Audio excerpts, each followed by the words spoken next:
इस सरकार के द्वारा जानबूझकर इसको किया जा रहा है कि यहाँ सेंट्रल जो फोर्स है, सेंट्रल का जितने सारे हमारे फोर्स और जो डिटेक्टर सब्जेक्ट है, मतलब कि जैसे NIA है और भी सारे, ये लोगों के ऊपर आक्रमण का मतलब है यहाँ का डेमोक्रेसी का संतुलन विकलन हो गया है।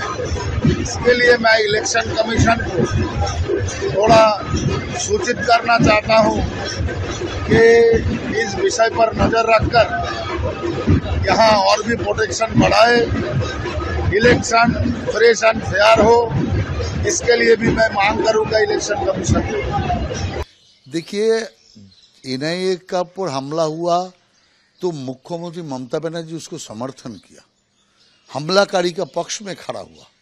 जैसे संदेशखाली में भी तृणमूल कांग्रेस पहले तो हमलाकारी का साथ दिया और ये एक स्वाभाविक प्रतिक्रिया है ऐसा बोले थे, बाद में पीछे हटा।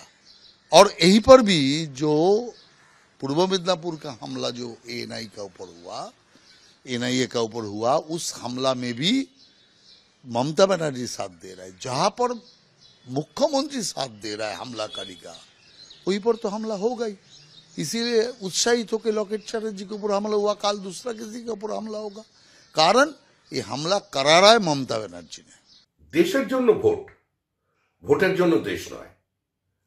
নজিরবিহীন ঘটনায় নজিরবিহীন পদক্ষেপ, যেখানে পুলিশ মন্ত্রী নিজে বলছেন এই ঘটনার জন্য সম্পূর্ণভাবে NIA দায়ী, যেখানে পুলিশ মন্ত্রী রাজ্যের মুখ্যমন্ত্রী আগেই বলে দিচ্ছেন যে মহিলারা অসহায়তার কারণে আক্রমণ করেছে, মধ্যরাতে কেন গিয়েছে, যেখানে পুলিশ দীর্ঘদিন কোনো ব্যবস্থা নেয়নি বলেই আদালত নির্দেশ দিয়েছে NIA তদন্তের, তো সেখানে প্রশাসনের সর্বোচ্চ কর্তারা সহযোগিতা করবে NIA কে,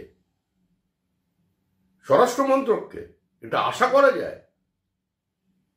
নজিরবিহীন সমস্ত দৃষ্টান্ত স্থাপন করে চলেছে পশ্চিমবঙ্গ সরকার। সংবিধানটা তো একদম চুলোয় পাঠিয়ে দিয়েছে, আইনের শাসন এখানে নেই।